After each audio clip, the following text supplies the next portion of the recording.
am down, and oh, my soul so weary.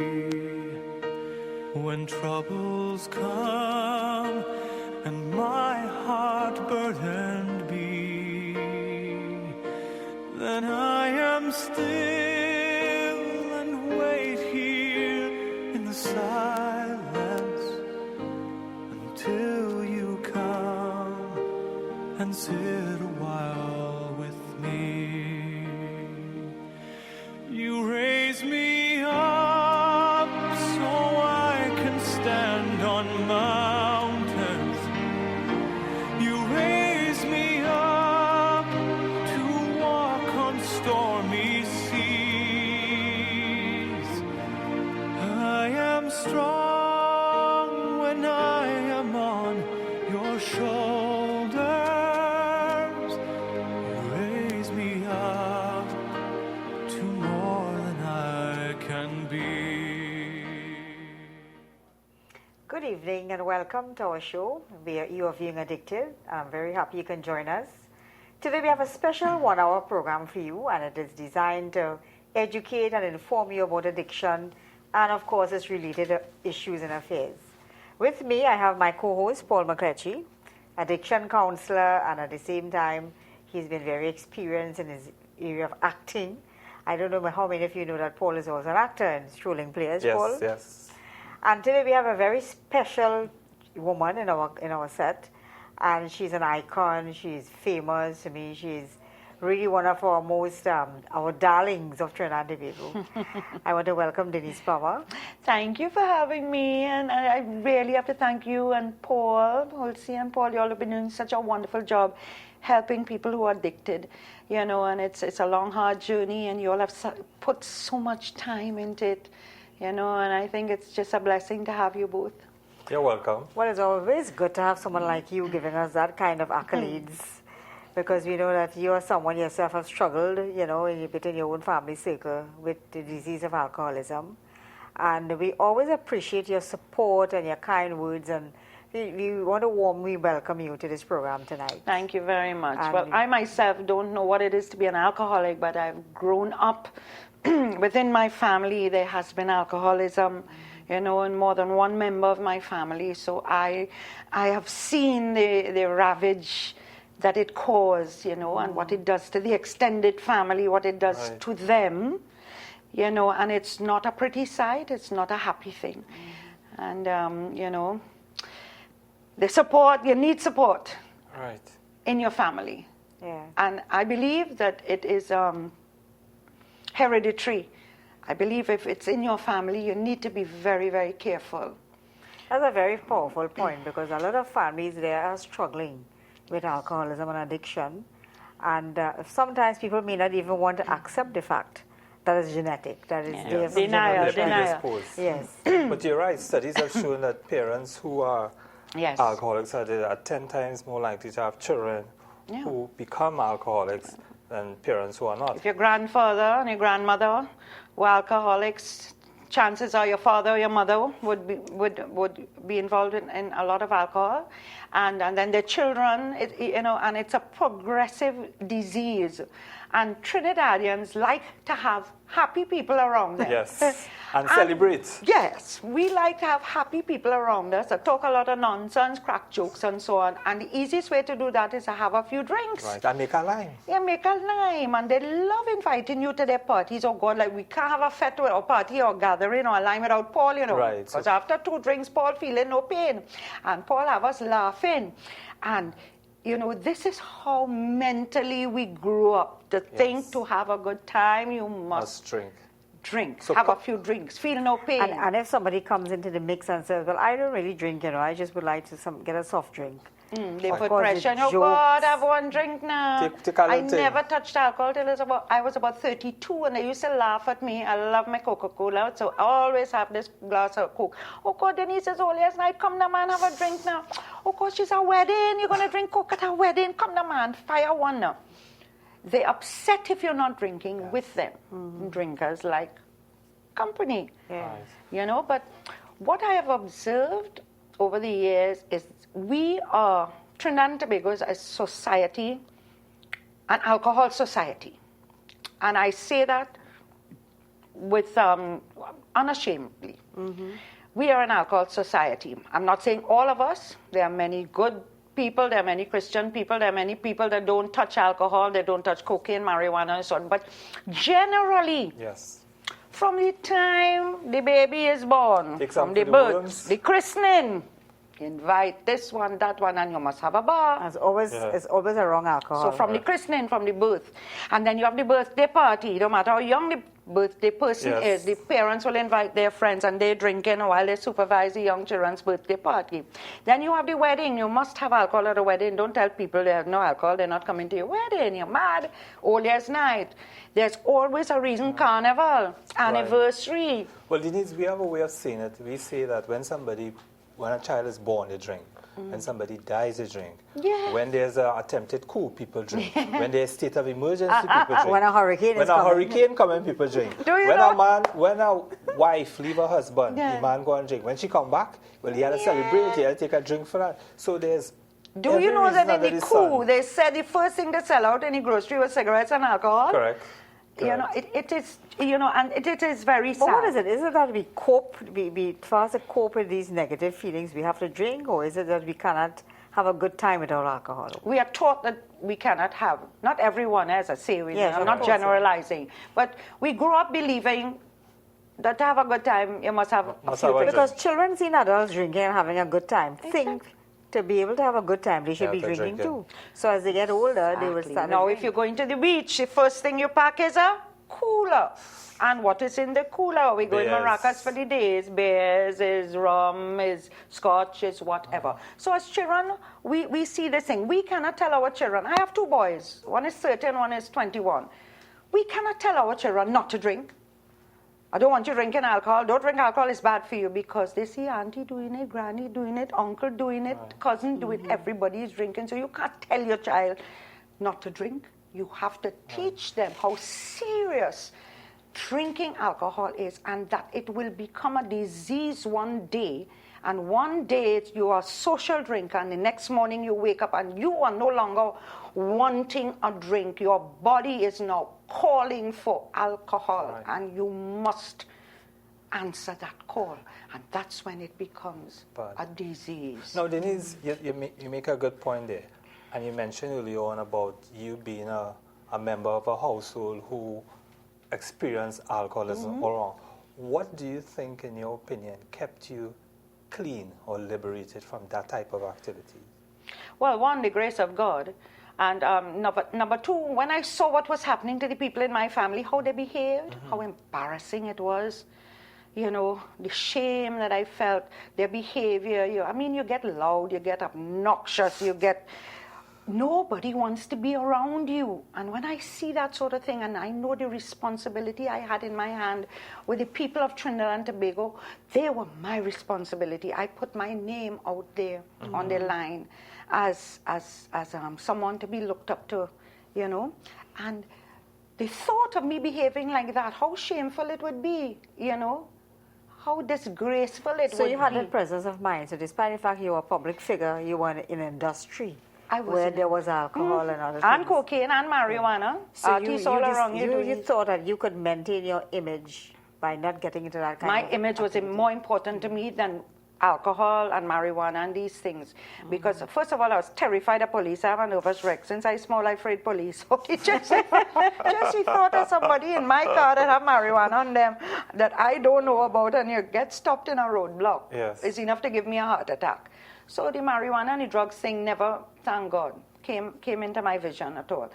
But the alcohol, I was a social drinker, and when I saw what it did to members of my family, and the first thing that they tell people is, I'm Denyse Plummer so-and-so, and I'm Denyse Plummer so-and-so. You know, so I think an advertisement is really contributing a lot. You know, we have an alcoholic drink that has been telling the nation since I'm young that this is that alcohol country. This is a so-and-so country. Yes. You understand? You have another alcohol telling people it's really drinking good. So it's subliminal messaging. Yes. It is And I want to- any side you turn, you're being bombarded. In your face. With And advertisements. one say you reign, you could reign, Yes, you could control. powerful. You could be powerful. And you're dealing with impressionable minds, teenagers, young people. Another thing is most houses have alcohol in their house. When their parents gone out, there's an alcohol cabinet, an alcohol cupboard. I remember the first time as a teenager, I must have been about 14, I went by a friend's house, the parents weren't home. And we said, oh, let's go and see what they have, because we were told never to drink alcohol. It's but terrible for you, it's bad. So we gone in the alcohol cabinet, and Beverly and I see a bottle of scotch. We said, God, come, let's taste it now. Let's see what they're talking about, how it will make you feel. And boy, we went down in this scotch thing, an uncle thing, and them not home, boy. All excited. And I vomited. After that, and the scent of that scotch, the reminder of what I was tasting and feeling, I was never able to smell scotch in life again. Up to today, I cannot smell scotch. But we have it in our home, so the children, when we're not, they can go and experiment. Most Because they're homes, taking it to schools Yes. now in soft drink bottles. and where they're getting it from? Their father cabinet at home. So parents, please try not to store alcohol at home. You know, we cannot tell your children not to drink, but my advice is to explain to them the terrifying consequences of alcoholism. You get sick after a while. I mean, I have had family members because of alcohol. They have sleep apnea. They have high blood pressure. They have diverticulitis. This is one person, they have had 2 mild heart attacks. They have skin disorders. All these are things that are caused from years and years of alcohol. You get depressed. You suffer from depression. Nothing in life excites you anymore. You're unhappy, you're miserable. That is no way to live life. And the younger you start, the worse your life will be. You will never have a future. But as you mentioned about young people, one of the things with the younger people is that they say they have time. They can stop whenever they can. No. They don't think. Even when you tell them, they say to you, well, I still have time. I can stop. I'm still young. And you know That's what? a myth. In addition to that, what you mentioned, the advertisements, Yeah. there's a scientific method behind the madness. Yeah. Because when you look at the advertisement, it's really trying to capture the young. You see young, good-looking Carnival women costumes and the looking little nice. flowers. And the young buying the same way, but I want to be part of that. And I when want they to be start just like early, her. I want to be just like him. right? So And the when whole they start conditioning correct. and brainwashing taking place. And when they start early, they get you for life, because we know in our field that addictions start in the early years. And once somebody starts using a substance very early in life, they are 10 times more I was likely looking to at a become program addicted. in America. There's a 12-year-old boy who's a raging alcoholic. 12 years old. Another one was 17. You know, these are the Well, in our addiction. experience, most of these the kids start drinking and using at the age of 9, between 9 and 11. Isn't that terrible? And that's primary school. And it strips you of your dignity, your self-esteem. You know, you have low self-esteem. You have no dignity. Nobody looks up to you. Nobody wants to be around you. But the alcoholic doesn't think so. No, they don't think so. But this is what happens. I've seen it. What are some of the things that happen in terms of your own family? Like when they're drunk. As a public figure, you would have been embarrassed. What are some of the things that they would have done that really brought you to a point where you felt desperate? Well, first of all, if they can't get their own way when they're drunk, they cuss for all the neighbors to hear. Effing this and mother this, that, and the other, which is so embarrassing, to the top of their voices, all your neighbors hearing, the people in the street hearing, oh my God, and it's coming from your house. And then you have those that want to be a little more violent and never hit people, but will take an ashtray and take it and pelt it at a window pane, and you hear this blood-curdling shatter of glass. You know, and things like that, it affects the entire family. You're nervous wreck. My stomach used to be in knots. I used to jump out a window and run down the road to Uncle Thing's house when this is going on. You know, it's really hard on the family members. Yes. And I didn't have violence in my experience, but there are families. There are families like where that, there's yes. terrible violence. The person who is drinking, is drunk, will beat up everybody in the house, or beat their wives, Smash or everything. Yeah. break up everything, beat their children. you know, they will take all the money that's supposed to pay bills and go and buy it in alcohol, and your bills left unpaid. It is frightening. It is very hard. And the wife, the children, the husbands, whoever the family members are, they need help just like the alcoholic needs help. Correct. Because they're living it every day. So when you take an alcoholic to be helped, the family has to go too. There has to be a place where the family can go, which is what you guys provide to show them how to think, how to live every day. You know? So, yeah, because while the person is drinking and they are not concerned about how people are feeling, but if families are experiencing this cold turkey. And then the mother feels guilty, or the mother Right. encourages it because, oh God, my poor daughter or my poor son, I can't leave them on the street. How can I? So you encourage it and you enable it and you wash their clothes and you give them food and you give them money to go and buy the alcohol because you're frightened they end up on the street in a fight. And so that poor mother really needs Because a lot of them help. take their pension money and they support. I know people, for example, we have been doing a program in a particular organization, and men who are actually working for a salary, they will use their money for the rum, the alcohol, and their mother, taking her pension money, will give them more money, that is give so them sad. food, you know, actually minding, as we see in Trinidad, looking after this big man, and he's an employed person.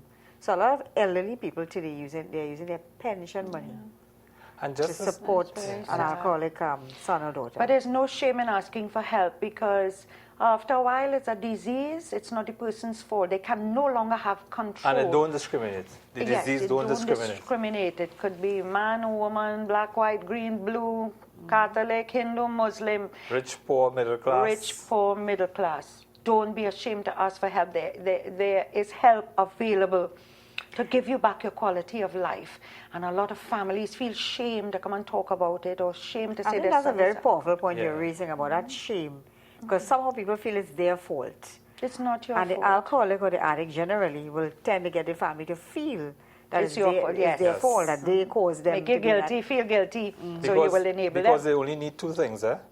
An alcoholic or an addict only need two things. Enough drugs and alcohol to use and somebody to blame. Yes. That's all they need, to blame it. It's you. It's because of you. Yes. If you didn't talk to me so, if you never nagged me so, if my wife, I remember a client saying to me, if my wife don't nag me so much, I would still and be cool, you know, but when she started to nag and carry on, I had to go out They and will drink. always look for an excuse why Yeah. they have to do it. Correct. You know, if it's not that excuse, it will be another one. Yes. You know? But similar to the addict, family members sometimes display similar signs, just like the addict, in terms of like the anxiousness, in terms of the health, whereas a client may be having ill health as a result of using the family to go through that process. Because when you look at when sometimes we screen clients and family and we go to the waiting room, sometimes we have to ask, who's the client? Because sometimes the family You can't tell the member- difference between a client and a because the client. family is stressed out. Well, They're let me tell you, really, stress really in stressed itself out. is a serious thing. Stress Yes. can Yes. give you cancer. Stress can give you heart attacks. It can give you strokes. It can give you cerebral hemorrhage. Stress is a killer in itself. So when your family member who is ill is putting this stress on you, you are going to get ill too. Yeah. So because- you cannot help them if you don't see about you first. Correct. And some of those family members also already they would have had a heart condition or diabetes or something, some lifestyle disease. And when you have an addict or an alcoholic in the home, and when the stress level is rising, Yes. things are worse. that's added People more. get strokes, they get with ulcers, they end up in the hospital. And sometimes you have to know when to lock off. You know, And for that's your a very sanity. important point. For your Knowing when sanity, to lock you off, have yeah. to know when to lock off. I mean, my sister tells me all the time, girl, I don't know, you could just lock off of a situation. Just now, you could just switch off. I said, let me tell you something. If there's something I can do about the situation, I will kill myself trying to do it and make it better. If there's nothing I can do about a situation, I am not going to stress myself out and get sick. I lock off of it. So Well, I these- wish some more families could listen to yes. that point. What do you yeah. mean by lock off? For the families who are listening on. Stop lock working off. up yourself about it. Right. So sometimes you have to let them go. Leave it alone. Let it go, leave it alone. Let go and let God. Walk away from it because you can't do anything about it and you're damaging your mental state now. But some families will say, oh God, I'm a son, that's my baby. How But you have expect me tried. to When leave you him have like that? tried everything you can possibly try, God can never punish you. When you have given every opportunity to that person and try, you're finding money for help, for rehab, you find the resources, you sit down, you try love, you try tough love, you have tried everything and nothing is happening, you've got to leave that alone now and walk away because you are going to end up in serious So there trouble. comes a point when you need to Well look said, at well yourself. That's right. Look at the situation, and as long as your conscience is clear, you have done everything That's right. possible for this person. There's a lock-off point, Yeah. or else you're going to be in trouble. And because, as a result as well, and this is something we tell family members, they could die of a heart attack, stressed out. And you know what? That client will cry. And you know, in Trinidad, everything is 9 days. After 9 days, everything go back to normal. So they will cry and say, oh God, my mother, my father, my sister, my brother. And after 9 days, they're going right back. Yes, and no, The that's a square new ones. excuse why they have to go back because they cannot take the loss of the Yes. person that died. Oh God, now I need a drink. You know, so there will Yes. always be an excuse why you need a drink. But studies recently published closely link alcohol, marijuana, and cigarettes to the use of other illicit drugs. So that's another thing you have to be careful about.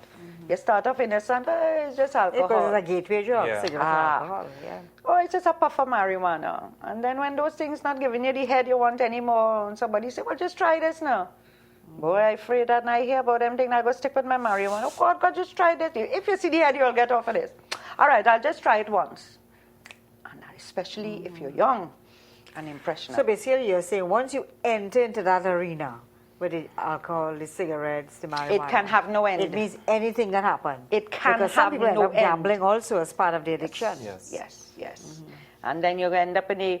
Most times when you have a drink, you feel for a cigarette. I smoked for 44 years and I Yes. tried everything until God came and helped me. The Holy Spirit took me and shook me.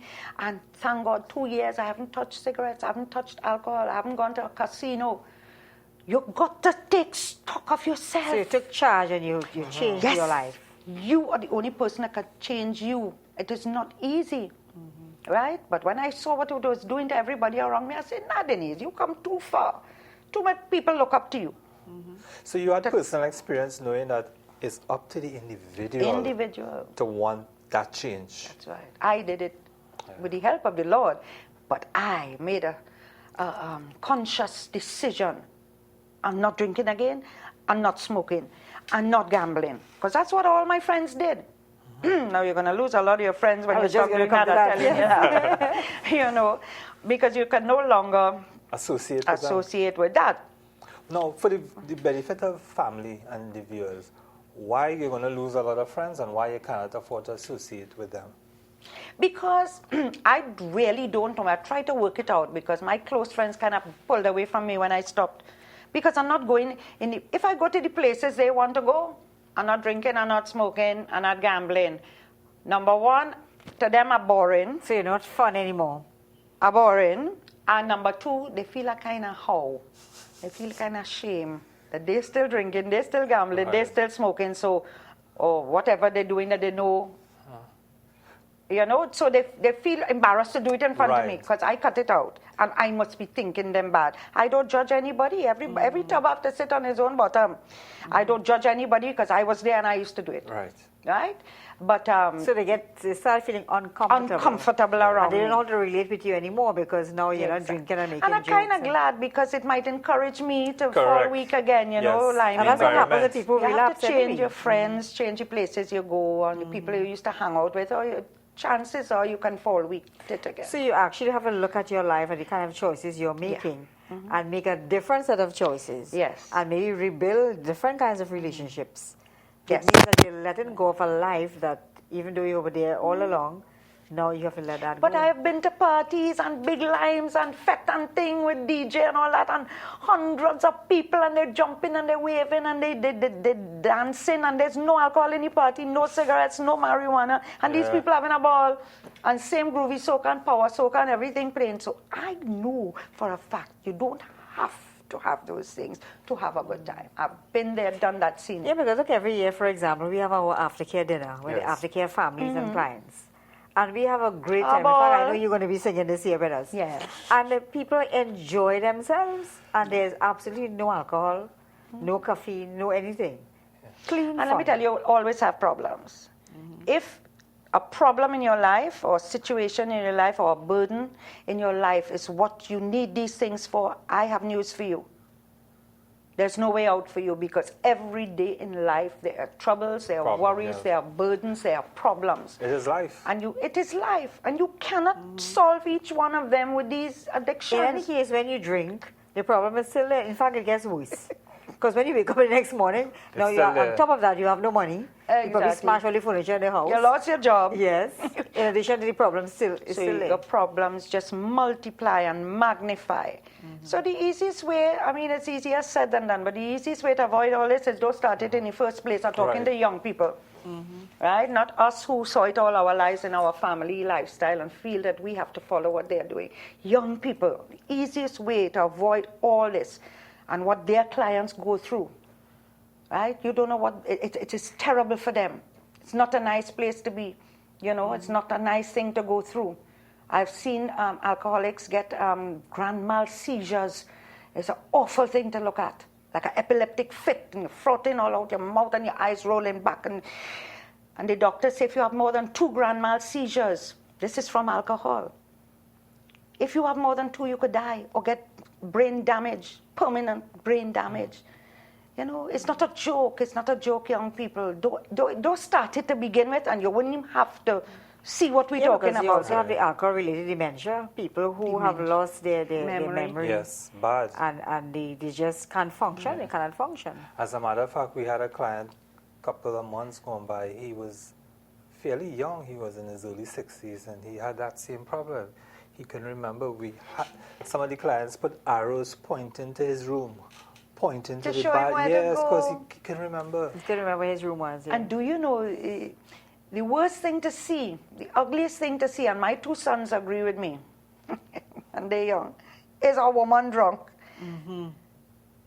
It is the worst thing to see. One thing to see a man drunk and Yeah. stumbling and falling down all over the place. Is the worst thing is to see a woman in that condition, boy. Stumbling and drunk and shouting and loud and cursing. It just looks so bad. Yeah, because I remember we had a client and she was talking about when she was drunk, she would have a hairpiece, and her hairpiece will twist.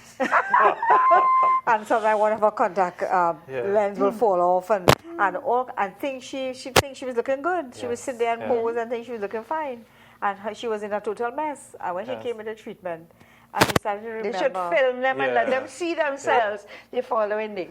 There was another client as well, a female client. She said to me once in the early days of Carnival, she lived in Port of Spain, and Carnival Monday she party and went home late and drink and get real drunk. And she woke up the next morning, put on her costume, going downtown. And while going downtown, she realized, wait now, everybody have one working clothes, very bad, very She short. thought it was still Carnival Day. Yes.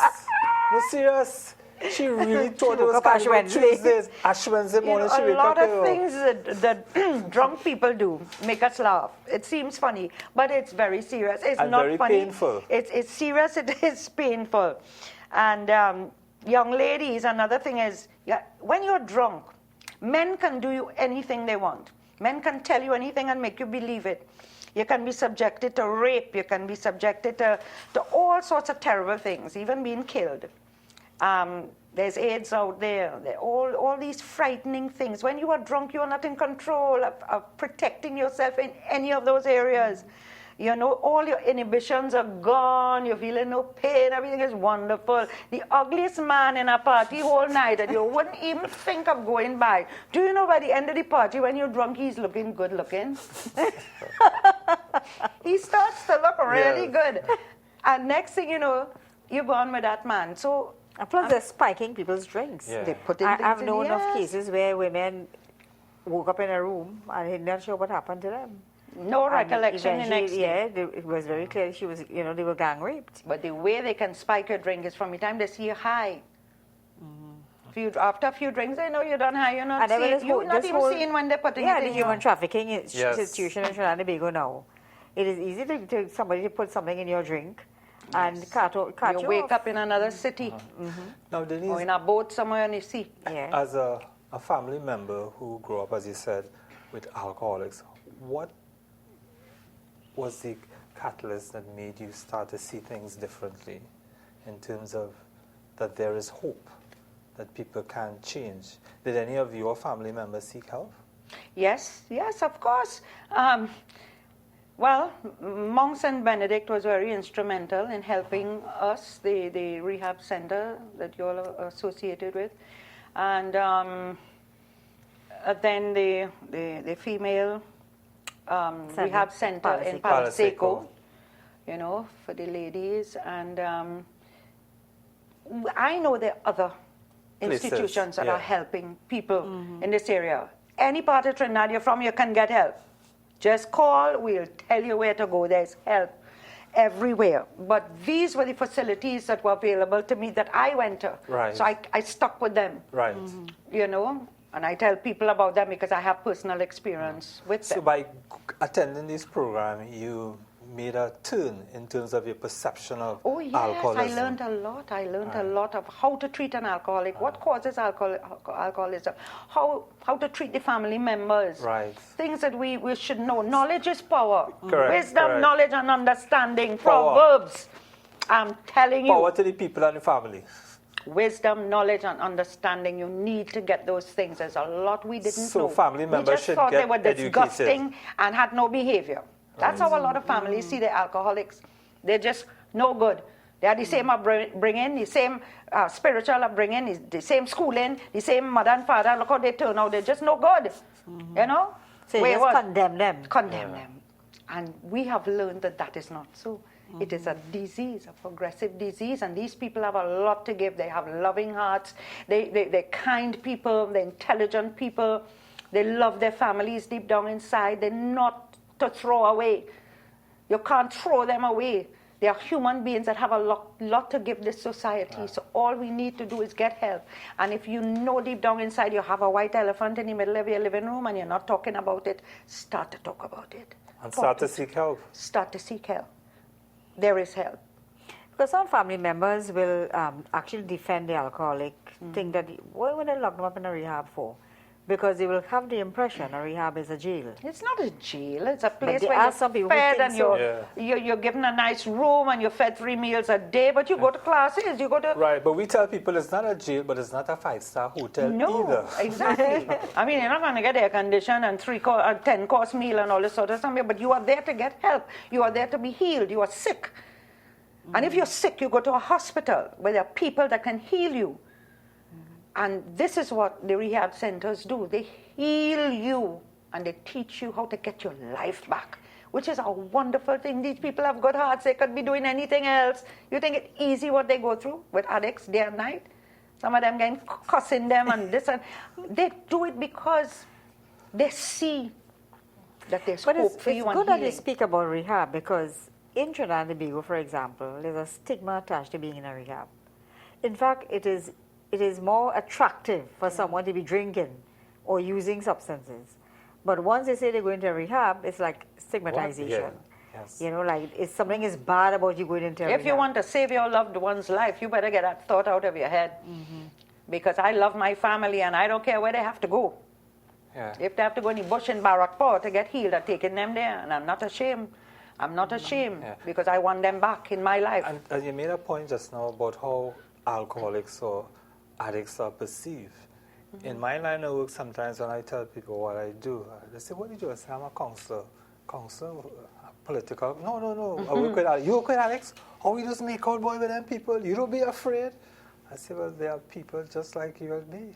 They are Exactly, people. that's right. So there's this perception that once an addict is in It's a to throw treatment them center, away. not only that, but they with straight straight jackets jacket, yeah. and they're in white and they walk around looking like Oh, no, zombies. darling, But that's the no, furthest, no. that is a public perception that some people have that they need to get rid of. They work in every day, dress up nice in a uniform in a bank.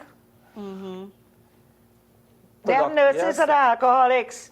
They have people who working in decent jobs in offices every day that are alcoholics. And they have different types of alcoholics. You don't have to be stumbling and falling down in a canal to be an alcoholic, Correct, dearie. correct. Yes, there are some people who feel You know. only if you're lying on the streets Yes. Yeah. or you're in some drain. And you're Or- falling Or down. if you're drinking beer rum. If you're drinking beer rum, you're real gone. Yes. You're real You're gone. gone through, yes. But I understand they're selling beer rum now. Cool, yeah. Cool. In bars. For alcoholics who can't afford the real Yeah, alcohol. so you could get a cold beer rum. But that is eating away inside your whole. I mean, your liver is being affected. You know the cirrhosis of the liver? That's it, you're dead. And that alcohol is eating away at your liver. Why you think you get skin problems, blotches all over, and things? This liver is not functioning properly. Right, and then the heart is under the strain, and then the all other Your parts, pancreas your and pancreas, stomach. Yes, yes. your stomach But what is- lining. you know what is interesting? A lot of the women who turn up at our rehab in Palo Seco have so many medical Yeah. problems. Acid reflux is one of the main ones. Yes. Your esophagus being eaten away by the alcohol. And the thing is, women are not seeking treatment as much as men. We have screening up at the Mount. Yes. Because the Yeah. women Two to three. shame, Yeah. women At least 2 to shame. 3 screening a day at Mount Women are Semedic shamed. for the men. It's the For perception. the women, it is like we will see them, we do interventions, they will go and get detox, and then they will not turn up in the rehab. So the men are seeking treatment, but the women are not. I think it has to do with society at larger, because even though men and women are affected by this disease of addiction, women are perceived to be far less than. As you rightfully said, when you see a man drunk at the side of the road, people say, if you see a woman drunk at the side of the road, she must be did all kind of sexual thing. She must be at Yes. this. Oh, when yes. in reality, she may not have done No, any of it. it But just the looks perception bad. is It looks. Our next issue is child rearing, child caring. If a addict or a female alcoholic have children, it is still perceived in a lot of quarters that it's the woman's duty to take care of the child. So she know how to find a way. So and it shouldn't be the woman; it should be the parents' duty to Yes. take care of the child. Yeah, so because you sometimes find, they can't come in the treatment because they have children. yeah, and Whereas then, with the males, people will look after their affairs. When it comes to the women, they don't have that amount of support. yes, and studies have shown women are more likely to lose their partner than a man to lose Yes. his partner when they go into treatment. Yeah. So a woman will stick with a man who's in treatment, but when the reverse is shown, they're less likely to stay. And another hard thing for a couple, if they're both alcoholics, the father and the mother, or the husband and the wife, That is trouble. if one goes for help and gets cleaned up, that one has to come right back to the house where the other one is drinking every Yeah. day. So And the other one want to pull the other one to back. pull you right back in. So they both really need to go for help You know together. what's interesting? Yes. We've had situations like that where the male went into Mount Benedict and the female went into Palo Seco Yeah. at the same time, Right. and that really worked. Yes, that's how it has Because to in be. the past it would have been, because the center was in the same place, both were in the same place. Yes. We would have one at a time, but the other one could not have been a support. Right. So having they the can both centers go now. separately now, Yes. the couple can get treatment at the same time. Because it's too hard. I mean, even cigarette smoking, I mean, if you stop smoking and your partner smoking, you have this smoke blowing in your face all day, all night, and you have stopped smoking. It's harder and it's unfair on the person who has worked so hard. And this is hard work. You have to work at this, because this can hang over your head for the rest of your life. So there's no magic wands where people just Nope. and they change. You have to want it and you have to work on Correct. it every single That day, is the one day reality. at a time. What I liked about you, Denyse, you and your family, you were so much part of the process. Yes. You know, you were engaged, you did all that I was required to do, you were open to the learning, the discussion, you gave feedback, you worked with us closely. Yes. And this is where it is important in family treatment, that Yeah. the family work closely with the center to help the client. And I think I really admire the way you did that. Because in some cases, people drop off their client and feel they don't have to come. Yeah. No, to they family need session. support. No, they just bring them there and say, Huh? watch, oh, they fix them, and they go on. Like you're carrying it broken. Yeah, fix hand it. it to you broken. You hand you the super glue and everything, and you hand it back to them fixed. Yes. It doesn't work that they way. don't work like that. And it's harder for an addict to be healed if they don't have support, family support. Now, what about after the person has left rehab? What has been your role in supporting your family? As you mentioned, family support. Well, once they leave rehab, we now have to change up what they used to do before. If they used to stay home too much, no, time to get out. Let's go and do something. volunteer here, go and do this, come with me, I'm picking you up, we're going on a boat ride, blah, blah, blah. We'll have no cigarettes, no alcohol, no nothing. Show them that you care and you're still interested. You didn't just send them to be healed and you pack them back up in a room. So you rebuild that relationship. You rebuild the relationship. And you take them out wherever you're them. going, empower them, get them a job if they weren't working anywhere, look for a job for them. But just monitor them don't constantly. be home bored. Don't be home in a routine, a boredom routine over and over, because you will get depressed again. And you'll say, "I see me, I'm tired watching these 4 hours. Look, let me go and have a drink." That's all it takes. So keep active, keep with God. You must have a spiritual life. You must know that somebody is there watching over you, and you're getting strength from a higher power. So a spiritual life, keeping busy, giving of yourself, so at the end of the day you feel as though you made a difference to society. You have a meaning in your life. You're helping people. So the family members also must make their own journey. Yes. It can't be that you are stuck and this person has been in rehab and this person now is better, but you are stuck where you were before. No, you have to move at the same speed. You have to go same speed. That's why you have to be part of the rehab. Part of the recovery process. The recovery process. So that you could move at the same speed with them afterwards and not leave them on their own. But remember, they're still weak in a certain way, vulnerable. And that's a good point, because some members feel, or some families feel, that when a person comes into rehab, they're cured. No. Yeah. And this is such an important point that we have to keep saying they're not cured. It is a journey. As you say, it's a relapsable disease. It's progressive.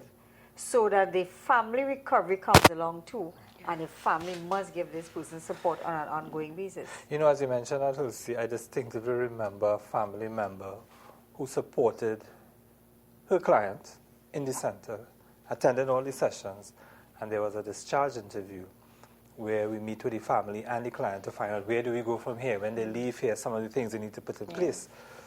So I remember the counselor and therapist telling the family, which is a mother, well, he's not to drink any alcohol, period, even though he was addicted to marijuana. Yes. And she said, "You mean he can't drink a glass of wine, son?" And you see, and that's coming from the family member who's supposed to be giving the strength and support. No, he hearing that is like, what? She believed I could still drink wine. Yeah. So maybe I could pass by her. Yeah. And that was so unfortunate. And that person went on and relapsed.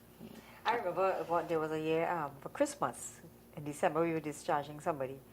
And we said, this year he would have to miss the parang. So the family said, it is a tradition in our house that, we would have parang. So he can't miss the parang. He needs to be in parang. We said, no, make the sacrifice this year. Yeah. They didn't listen to us because they say parang is part of their culture and they have to be in it.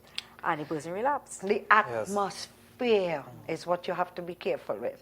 Every New Year's Day, I have my family over by me for lunch. I feed everybody and they come and they have drinks and they have this and who's smoking and who drink.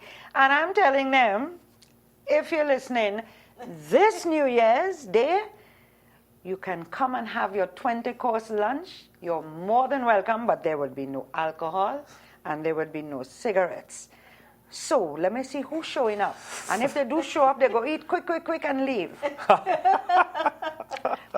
And you have all your music playing and all the food you could want to eat and drink and so on. So I have a 90-year-old aunt.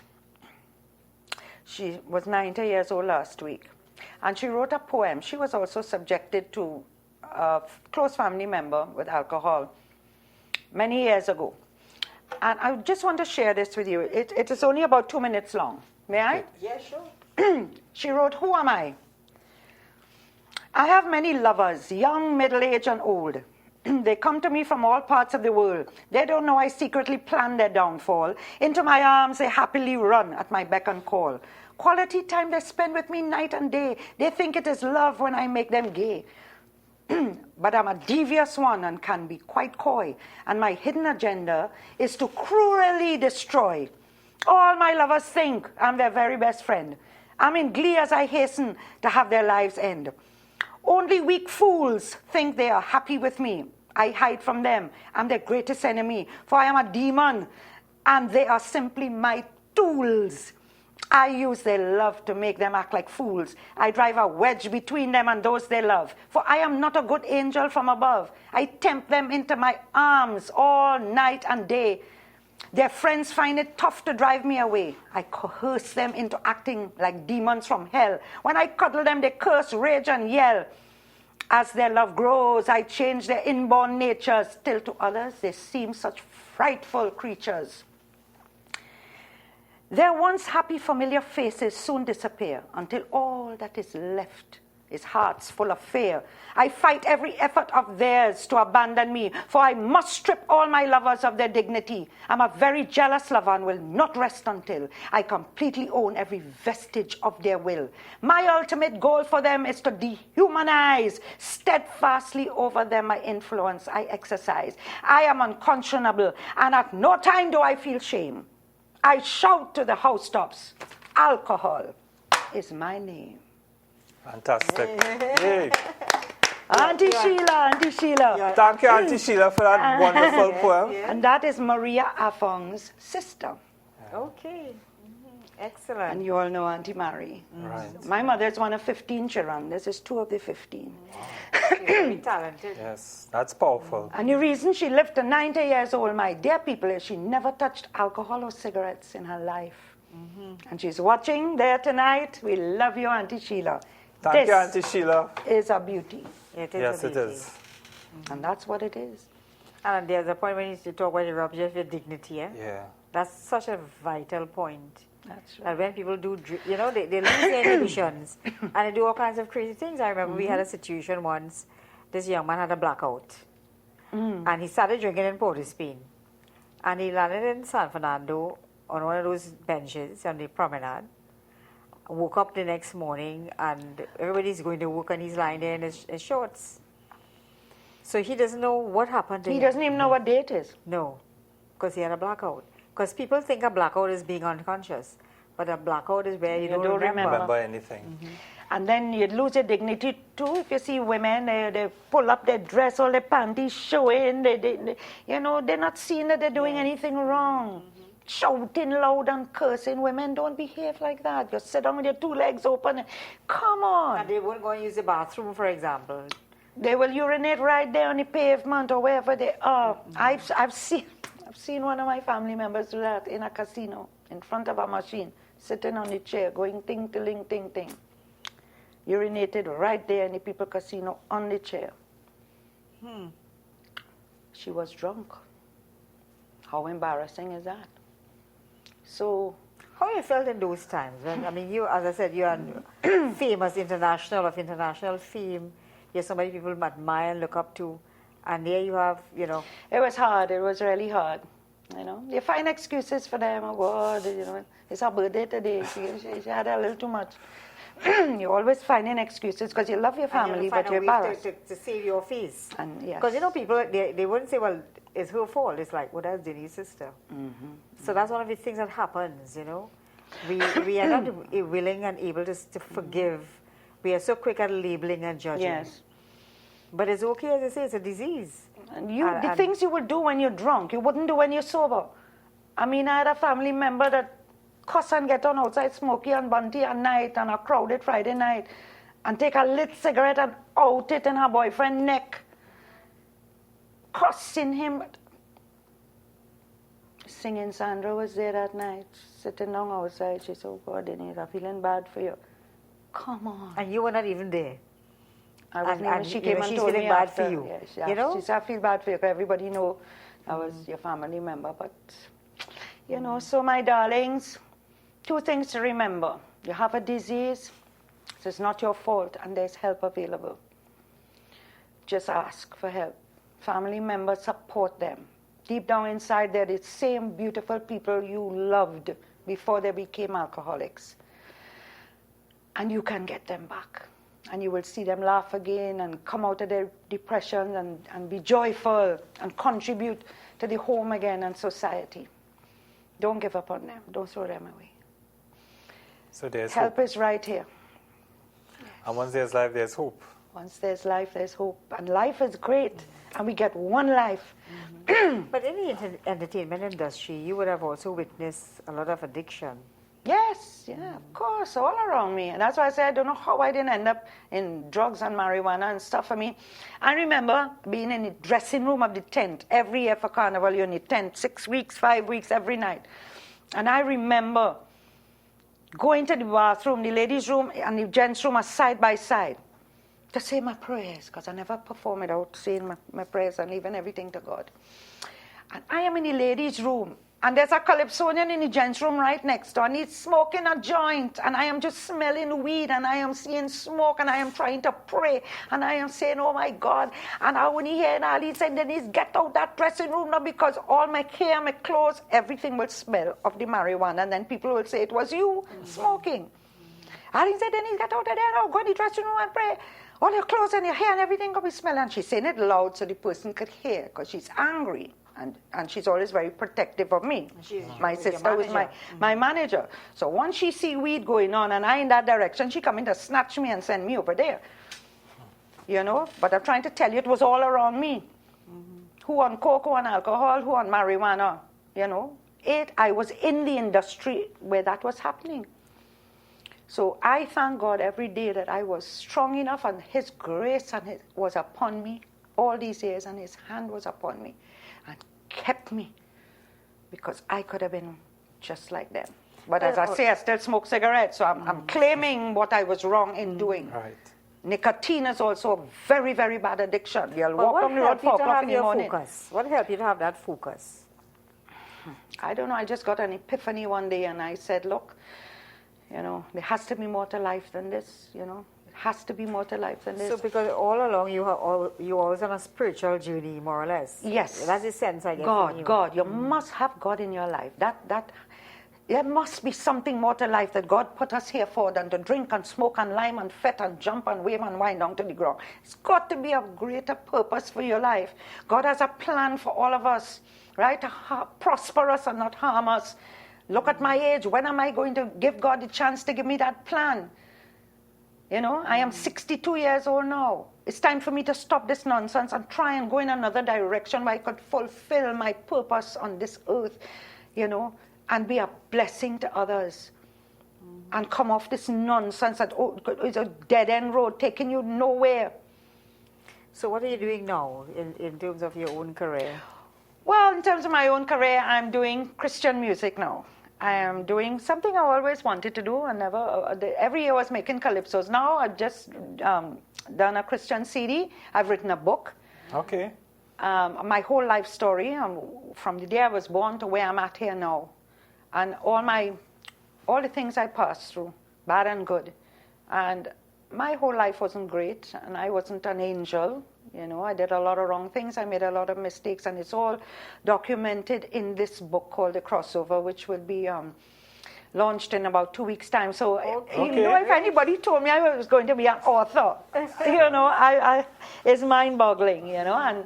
And there's a pastor by the name of Pastor Carl Mead. He said, Denyse, I think you need to write your life story. I said, Pastor, I can't write. All I know to do is sing. He said, write. Just go home and write. 6 months, you write in. Call me at home. And he was very instrumental in showing me that I can document my life, which after I did it, my life is quite interesting.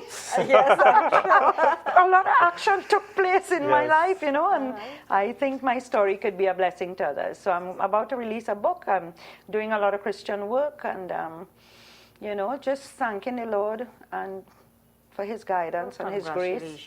That's really a tremendous achievement. Yes, it is. And for saving me from a lot of destruction. At least I So know when now we if I read die tomorrow, I'm not going to heaven. I'm saved.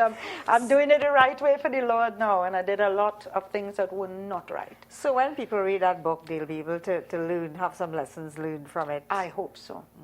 Because if nobody could learn from my life story, something wrong with them. Yeah. You know, and a lot of people go to God because they have cancer, or they die, or their husband leave them, or they're sick, or some terrible thing. You know, I decided to surrender to God, leave everything behind now, and do His work.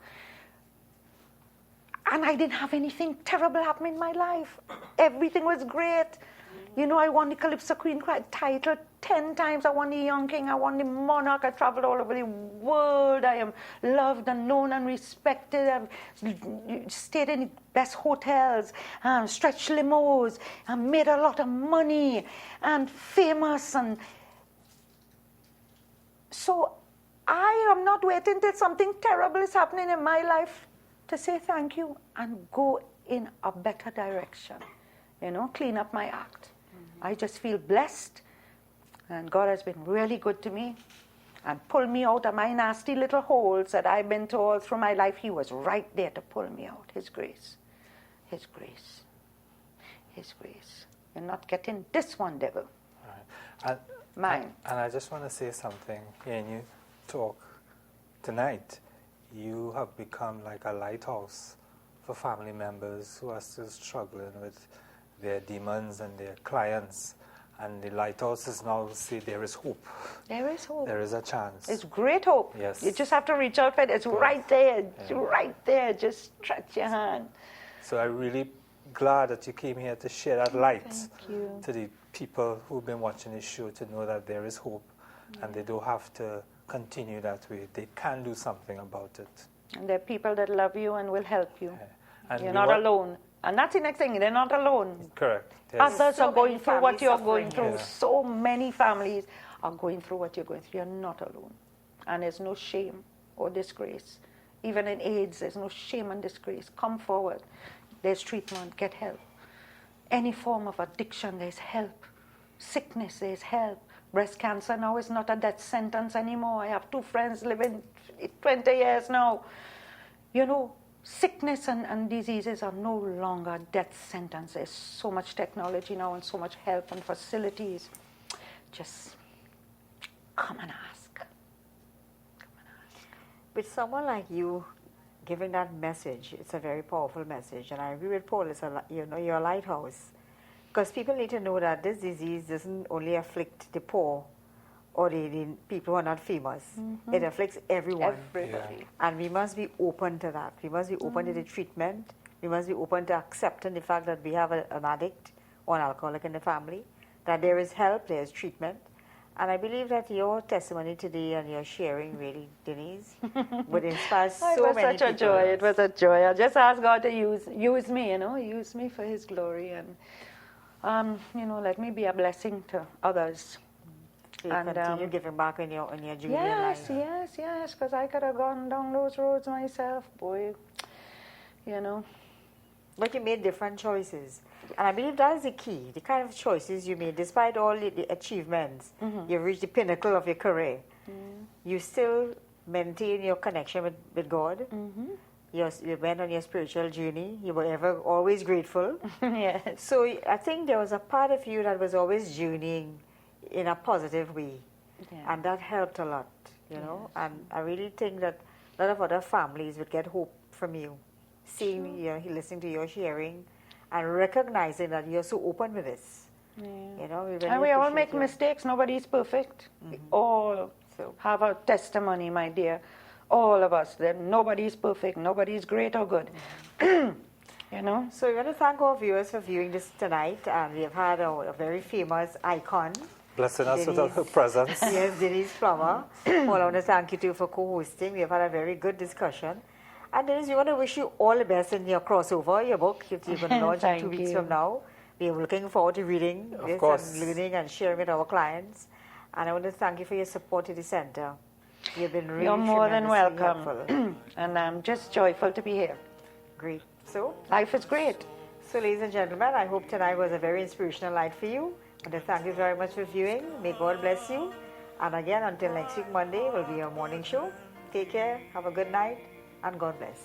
And I am still and wait here in the silence until you come and sit